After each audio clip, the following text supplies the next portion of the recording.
Welcome to Our Opinion. I'm Bill Greiner. I'm joined in studio by my longtime friend and partner, Michael Scanlon. Bill, how are you? Good, Michael. Happy New Year to you. Happy New Year. Happy New Year. Happy Hanukkah. Merry Christmas. Merry Christmas to you. Happy Kwanzaa and everything else that's out there these days. It's been a while. It has been. A lot of stuff is continuing to go on in town. We are out of the Bat Cave for today at BCTV Studios. A lot of interesting developments going on, and we can't talk about the Red Sox because it's off season, and I know your beloved team didn't do very well, and one of the bright spots of the team was your buddy David Ortiz. So maybe we'll get a little. It's not my buddy. We'll get a little I'm bit still more pissed they signed him. I wouldn't have given that guy 2 years and all. Without him, it would have been a really bad. We season. didn't have him last year. Part of the year you did. Doesn't matter. So let's talk about Bedford stuff. News flash from a day or two ago is that our good friend, and I use that very sarcastically and in quotation marks, Rick Bullock, not only has announced that he will not be seeking re-election for school district moderator after his shellacking last year where he lost by, I don't know. 2 to 1. 2 to 1. Pretty close, anyway. And he announced that he resigned basically effectively immediately from school district moderator. Not that there's anything to do other than a school election.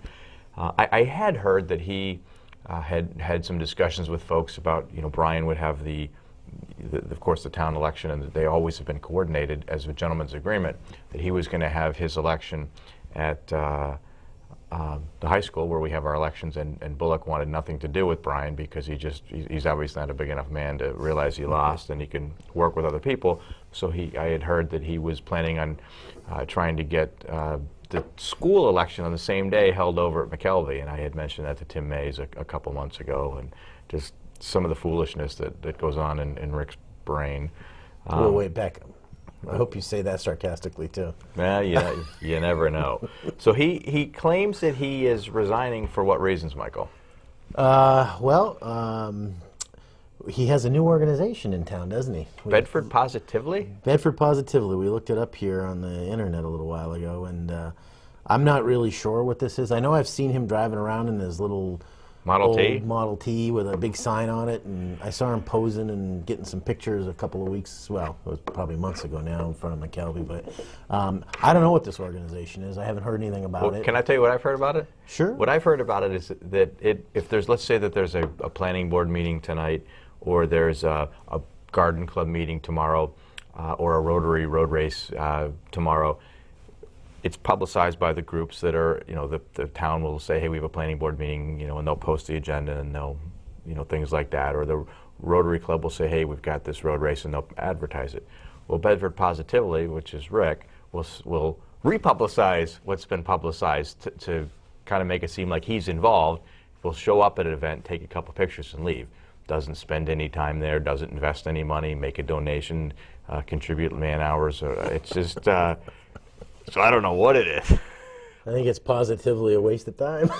That's what it sounds like to me. It sounds like that to me, too. I just, I look at these as, I don't know. Didn't he say in the letter that he submitted that he couldn't see, the reason he was resigning immediately was because he couldn't see working with another moderator, referring to Brian Shaughnessy, that had a different, so divergent view, of philosophical view.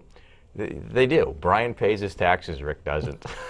I don't know how much more divergent you want to get. Truth of the matter is, Bullock chose not to run for re-election, chose to resign because we on this show, several times last year, were very clear that if the taxes were paid, we certainly weren't going to support the guy, but we wouldn't go after and make it an issue. But if he hadn't paid the taxes and January rolled around and he signed up to run, those red signs that we all got to know and love would come right back out. The only thing we'd have to do was change the amount. I think right now Rick went from owing $60,000 last spring. He now owes about $98,000 on those same property taxes. So he knew that was going to be an issue. And if you recall, right before the election, he tried to make it seem like we were twisting the facts and didn't have the information. He was going to resign from these trusts. And what's interesting is I did a show with Kathy Bennett the other day. And as you know, Kathy had him on several times and felt that we weren't being fair, and we really gave him the benefit of the doubt. Fast forward 10 months later, she did a check in the rearview mirror and said, you know what, I want to see who the new trustees are. And Rick had his position. She went and researched it, just as we said. Not one new trustee was appointed. the town, on several occasions, has emailed his attorney saying, can you please get us the names of the our new trustees? No response at all. Well, the first response was, yes, we'll be working. As soon as Rick gets me the information, I'll get it onto the town. Since then, subsequent emails have not even been responded to. So I think she realizes now that he was nothing but a phony when it came to the whole tax issue. And at this point, Rick looks in the mirror, realizes he's got nobody by his side anymore. His staff of people have moved on, and the election went on. The primary went great. The general election went without hitch at all. And he realizes that people see him for who he is. He had no chance of getting reelected, and he's going to continue to use the taxpayers as his bank, Michael, as he has done for a decade. Well, you know, the reality is, you're right. You know, he can say whatever he wants in his post. He's not running because he knows he lost almost 2-1. He's not running because he knows that, you know, and one of the things that I liked last year, he talked a lot about negative campaigning and all that kind of stuff. Honestly, Bill, I don't think you and I were ever negative. Truth. We were truthful. And, you know, and one of the problems I have about campaigning, and, you know, I don't like negative campaigning. I don't like it when one candidate takes another candidate's partial statement, turns it around and tries to pretend like he said something he really didn't say. You want to tell somebody, this is your voting record, this is how you voted on something, you haven't paid your taxes, or, you know, boom, boom, boom. That's the truth. That's not negative campaigning, as far as I'm concerned. That's just putting the facts on the table. And we did, and he disputed them. And to Kathy Bennick's credit, you know, she looked back in the rearview mirror and said, what's up with this? We could have told her that 10 months ago. But I mean, reality is we could have. We could have told her that. You know, Rick has. But he made a compelling argument, and no. He made what sounded to him like a compelling argument. A compelling argument. I mean, to but this he day, also played victim. To this day, he says, "I'm not personally responsible for those taxes." Well, okay. Let's really look at the facts. Rick, there's an LLC or there's a trust, and your name's all over it. And your name is the only one on it. And okay, technically, in the eyes of the law, you know, the trust is the one that legally owes the money. But let's be realistic. You're the only one in the trust. The trust can't write a check. Right. You have to write the check. And in the past, it was always you writing one check, and all the money was allocated among your 10 or 12 or 15 properties. And so there's, you know, it's like corporations hiding behind the corporate veil. There shouldn't be a corporate veil. It's people that do the damage, and you shouldn't be able to hide behind a corporation because, you know, Rick owes the taxes. I know that. I know that. I think the people in Bedford know that. The people in Bedford know that now. And you know, personally, I just want him to pay. I want everybody to pay. I would say at this point, Michael, there probably aren't very many people left in Bedford that don't believe he owes the taxes. He couldn't. You know, his chances of running and beating, again, I mean, I guess I've heard that Brian, or I think he had said to me once that he was planning on running. I mean, I think Brian could stand on his head and whistle Dixie, and he'd probably still, you know, beat him. I mean, it makes no sense to support somebody that is self-serving and you know. Before moving on to the next topic, I do want to talk about the last election real briefly. It was a huge turnout for the voters of Bedford. What Brian did a little differently is he was able to, when we brought to light the taxpayers are having to fund all this catering fee and why would we be, you know, buying all this food, folks came forward and donated food. So for the primary and for the general election, in the past, the taxpayers, and I realize we're not talking about lots of money, but it's the principle. Instead of the taxpayers having to fund food, which nobody else funded from any other community, people stepped forward and said, you know what, we want to feed those workers. And so they were fed. So I appreciate that. The other thing that was confusing is it only took me about 5 minutes to vote. To actually cast the vote, walk in to get my ballot. The trouble was I spent an hour and a half at the polling place. And the voting wasn't the hard part. I was walking all over the high school looking for those stupid checkout lines. I didn't know who to check out with. I didn't see them, so I thought, well, maybe they were in the gym. And then I ended up in the cafeteria and went to the library. It's up on the second floor, up on the third floor. And then somebody said, "What are you doing?" I said, "I'm looking to check out." They said, "Oh, we got rid of that stupidity." So let's see. We had an election. We didn't check out, and world didn't come to an end, did it? No. Did you hear anything about voter fraud because Johnny didn't check out? No, you know. I mean, I got lucky because I was traveling that day and I did an absentee ballot, which I understand Rick did too. He was. Rick used to say it, if you remember, during the high school debates, because there were, you know, a lot of folks, you know, who were pro school, so it seemed, according to him, would mysteriously fill out these absentee ballots, and he didn't believe they were really traveling for business or out of town the day of the election. And he would say, well, if I could come and knock on their door, and if I see them home and they filled out an absentee ballot, I could have them arrested for perjury. Because all you have to do is reasonably believe. But that was what Rick said. So of course Rick voted absentee for those two, and he has told people since then that he will never vote in person again. He will vote absentee. So again, if it was so illegal and you made such a big deal about it, it's just one less chance of me ever having to see his face again. So or anybody else. It just, like I said, Brian has done a tremendous job. I'm sure there were a few glitches. Anybody that's new into that position, the reality is he has a lot of people behind him that have run many of elections, and I haven't seen the numbers, but I can pretty much guarantee you we spent a lot less money on our last presidential election than we did 4 years ago, and we probably and we didn't have the Attorney General or the Secretary of State trying to take it over. Exactly. I mean, it's ridiculous. I mean, it's just ridiculous. It's archaic and ridiculous, and I have more faith in Brian to to modernize that process and to make it as efficient as possible.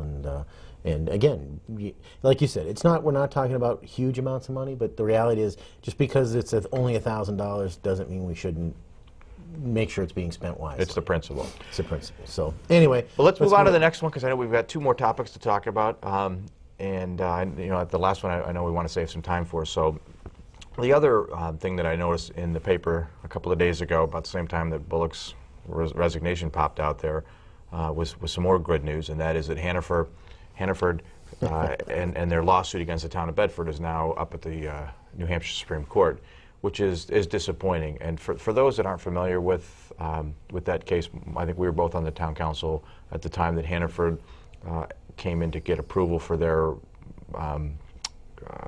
grocery store up on Hardy Road.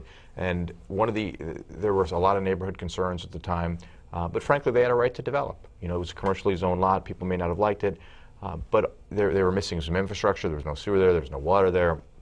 And they were constrained by the lot, as you recall. Mm-hmm. And so, there was some issues with residents, the planning board, so on and so forth. Net, at the end of the day, they ended up, and I believe there was a zoning change, and they ended up coming in with a 40,000 square foot, 38,000 building, which they then at the time claimed, well, that's our new prototype. Anyway, we're going to smaller stores, and so you're not going to keep us out. We're fine doing that. They built it. It looks nice, and I think opposition kind of went away and people got used to it. Well, the reality too, though, I mean, when you look back at that process, which is a lot different than the Market Basket, I haven't heard a lot of people, at least residents, complain about the new Market Basket store, but the only thing I remember hearing was that nobody wanted the Hannaford store. Correct. Everybody felt that that it shouldn't be there, and the reality of it is, I think and if I remember right, if you can correct me if I'm wrong, I think they needed two very minor zoning variances. I believe so. And it was because, and quite frankly, I think the reason they didn't ask for more was because public sentiment was so against them. That they were afraid that if they asked for anything, they wouldn't get it and they would lose it. Or that the people would be so upset that it would hurt their business. Exactly. It would be so contentious. Yeah. So and fast forward. Frankly, I don't know. To me, it fits that lot perfectly. It does. So fast forward now, you talk about contentiousness and public opinion. They're suing the town, so the town is having to spend taxpayer dollars because they don't like the fact that Market Basket is coming into another part of town, and of course they're arguing, well, we were constrained and could only have a 40,000 square foot building, therefore we only put a 38,000. Even though at the time they said, well, that's our new prototype anyway, we're moving away from the big boxes. Now they're upset because Market Basket has got the approval to build a much bigger grocery store clear on the other side of town. Well, not only clear on the other side of town, but in a clearly different neighborhood. Well, it's more of an industrial neighborhood. It's an industrial neighborhood. Those two pieces of land, quite frankly, should never have been zoned the same. Because we talked about rezoning the whole 101 corridor for smaller buildings to prevent larger box-type stores from going in there. I mean, basically where they're located, it's almost a commercial or industrial. There's a few houses that are pretty close, but not really. It's not in a residential neighborhood. It does not have at all the density of residents that we have. No, and there's commercial business all around it. And a lot of it, as you say, is industrial. So it's you got yellow freight right down in there. I mean, it's very commercial. piece of property. You got office buildings right across the street. You have those office condos and stuff. I mean, it's commercial. And you're not that far from the bus station. The bus depot, you know, White Ave, which is all businesses. You know, there's a gas station and businesses, yeah, and I mean, it's where all the school buses are for not just Bedford, but for all the surrounding towns. So. So they've got their issue, and of course they tried to fight it, and even though they're not in a butter, they have come up with whatever they concocted their legal argument. They've lost. Well, they're suing the voters too, right? Right. So they've lost, and so now they've got another lawsuit in a separate action. I'll read this. This came from the union leader in the Bedford Bulletin. Hannaford is suing the town of Bedford in an attempt to overturn a March town meeting vote at which 70% of the voters approved a zoning change, converting the Route 114 area at issue from mixed use to commercial to which has no footprint restrictions. This case is now scheduled for bench trial in July. So they're fighting at the Supreme Court, then they file another suit, and again, folks, the suit it's not against Market Basket, it's against the town of Bedford and the 70% of the voters that voted that they wanted to change the zoning this way. And really what it does is it makes their ZBA decision mute, right? Because now they have the right to build that size of a building, which, you know, it just, like I said, the two pieces of land were not the same. They should never have been zoned the same. There shouldn't have been a size restriction on that piece of property, you know. Where Market Basket is going. Where Market Basket is going. So so remember this, folks. When you're out there shopping, and we do have choice. We've got in our community, we've got Harvest Market, which has been there for a long time, formerly Vista. We have Allegros. I don't remember that. We have Stop and Shop. We have not one but two Hannafords, and then there's a Shaw's in Goffstown, and there's a Market Basket, Fresh Market. That's correct. So we have choice, and when you're out there shopping, think about this. Do you want to go spend money with a company, a corporation, Hannaford, who is taking the money that they're gaining in profits and turning around and suing our town, racking up our legal bills, which therefore pushes up our tax rates, and quite frankly causes a lot of angst out there in the community. So for myself, I know that I'm not going to shop in Hannaford. I've heard other people have come up and said they're not going to shop at Hannaford and support a company that's chosen to really thumb their nose up at the voters, because you know it goes beyond just a planning board decision, which again the Superior Court has upheld, by the way. Now they're taking issue separately with the will of the voters last spring at the polls, and that really is a whole nother level for me. And I was not happy before when they come out and they want to attack the voters and the residents for making informed democratic decisions. Well, I won't shop there anymore. You know, what bothers me about it too is, you know, personally I look at all the grocery stores in Bedford, and it's amazing to me to think that, you know, we can support that many grocery stores. You know, how many dollars must be being spent? Hannaford's afraid to compete. Well, I'm just saying. I mean, but that's my own personal opinion. And, you know, but the reality is you have a store. You know, it's the same argument you could make for when Bedford Pharmacy was upset when Walgreens came across the street. You know, the market's going to dictate. You have to do a better job if you want to, you know, retain your customer base. You know, Harvest Market, I'm sure, has gone through that over the years. They used to be the only guys in town. They've reinvented themselves a whole bunch of times. And so, too, by the way, is Bedford Pharmacy. Bedford Pharmacy is very specialized in their compounding, and they're still there. They're still in business. So Hannaford, do a better job. Put a better product on your shelves. Compete. Make it competitively priced. And I can guarantee you, if you can do a better job than Market Basket or Shaw's or you know, Stop and Shop, people will go there. You have to give the consumer. You know, I mean, it's why do you drive the car you drive? Because somebody sold it to you. In the meantime, no matter what they do, I will not be spending my money there. I don't blame you. So let's get on to the last topic of the day. And that is the Joppa Hill Educational Farm, which seems to pop up in the limelight every so often, and I think it's in the limelight again.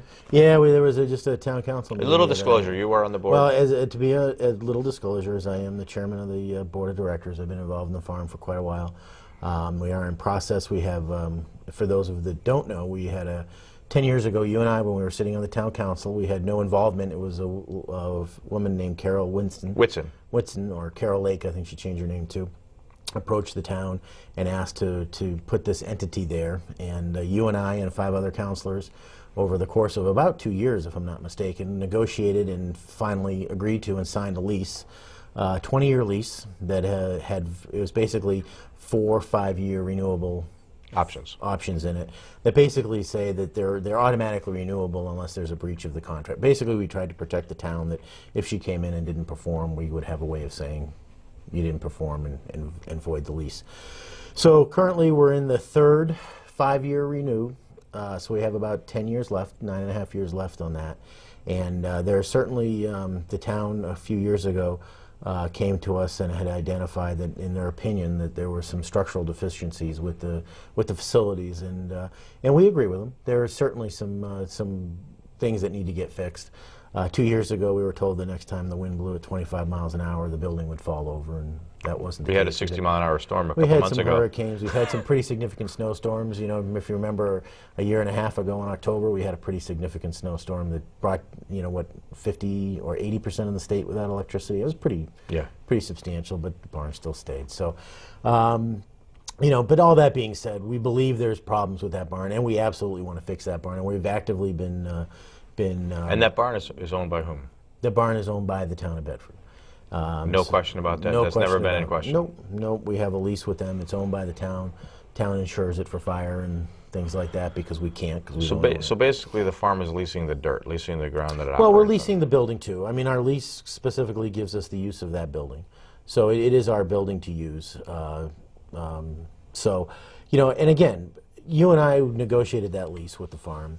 And again, it's going back 10 years. I can't tell you about every single conversation we had, but to the best of my recollection, and I can ask you this question, we in the lease wrote that the farm was responsible for minor repairs of that building. It specifically says that in the lease.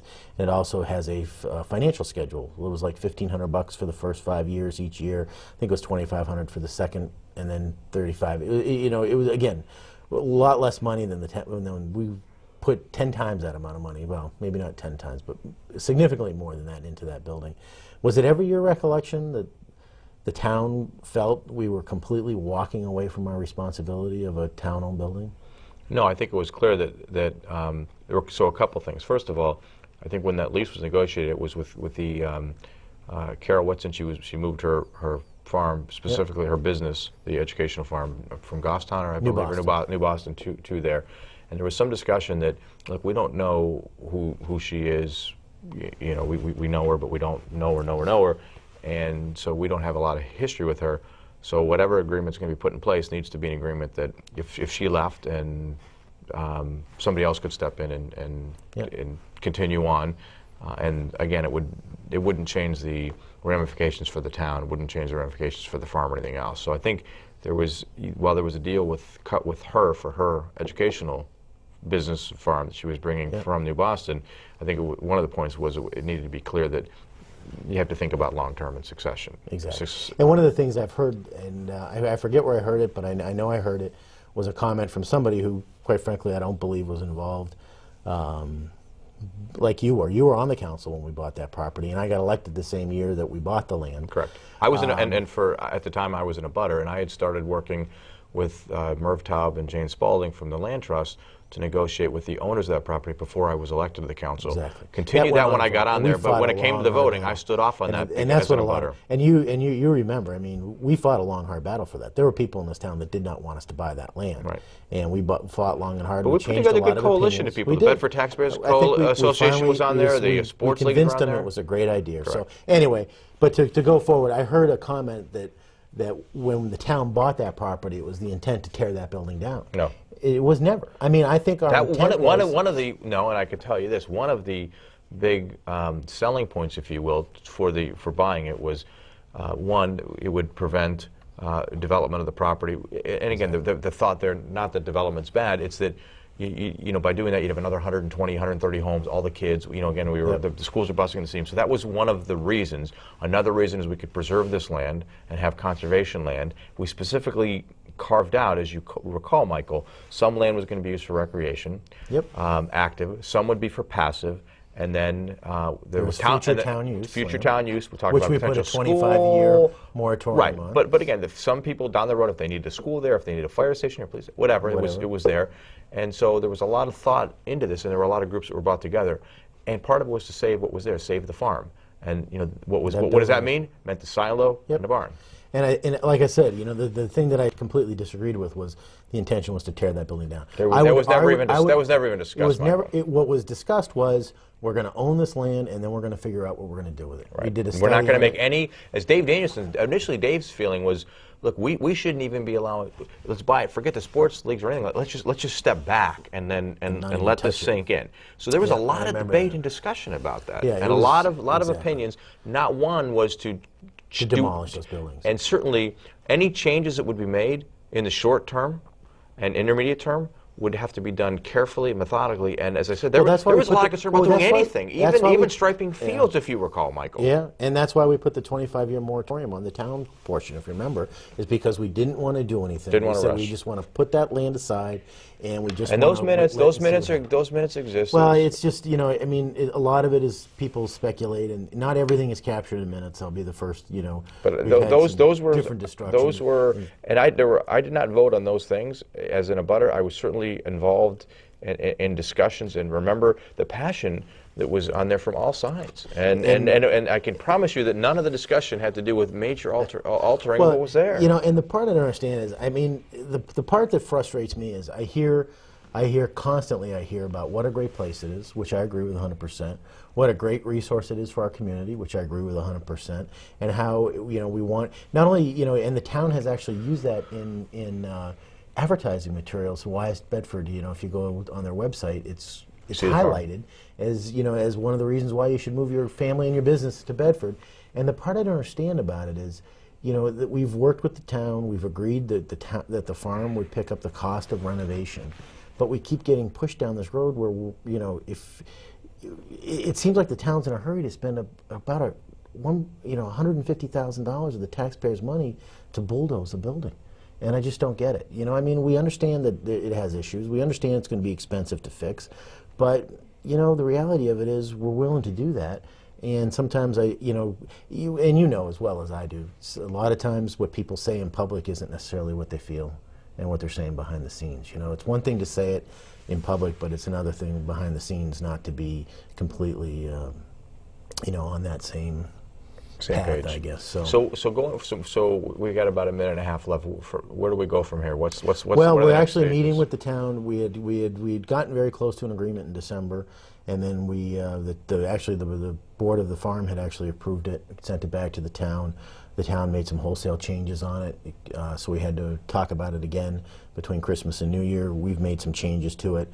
One thing has led to another. So you're in discussions? Well, we thought we were in discussions. At the council meeting last week, they basically said they hadn't heard from us, which was not the case. They actually have a signed agreement from the farm in hand that they could sign or come back or send back with modifications. Exactly. Okay. You know, it was very. I thought it was not. It was very, you know, disingenuous to say that they hadn't heard from us. I'll give them the benefit of the doubt, and maybe there was a lot on their plate, and you know, you have in front of them. They absolutely. I have correspondence from them saying that they have it, so there's no doubt that they knew they had it. But anyway, the bottom line is we're meeting again on Monday, and hopefully we'll be able to, you know, saner heads will prevail. We'll be able to sit down. We'll be able to work out an agreement, quite frankly, that I don't think either side is going to be happy with, but it's going to be an agreement that's workable as long as it's fair to both sides and isn't unreasonably burdensome. I think we can do that very quickly. The reality is we have a valid lease with the town that goes for another 9.5 years. You feel positive that ultimately things are going to work out? We want to fix that barn. We want to fix it for the long term. Unfortunately, we would like an extension of the lease because when you put a lot of money into something, you'd like it to last longer than your lease. Our lease is only 10 years. That makes sense. So we're asking for a 30-year extension as part of this negotiation. So the money we put in is going to be there for. Well, also, when you're raising money from folks, they want to know that they're not putting money in something that's going to be gone in 3 years. So anyway, it's all reasonable. I mean, so good. So it sounds like everybody's at the table. It sounds like you guys are you got the opportunity to go in the right direction. Let's hope everybody's willing to compromise and do what's right for the taxpayers of this community. And like I said, one of the things I believe is right for the taxpayers is not to spend $100,000+ of their money to tear down a building that somebody's willing to improve. Somebody that has an asset of the town. An asset of the town that a lot of people will agree is a resource for this community. So good. Anyway, well, we are out of time. Good discussion to close on. Let's not make it so long to come back and we'll be. I'm sure we'll be back shortly, and you know, we appreciate any feedback that folks have out there, and we're looking forward to a new year. And like we always say, this is just our opinion. If you have your opinion, let us know, and we'd love to have you on.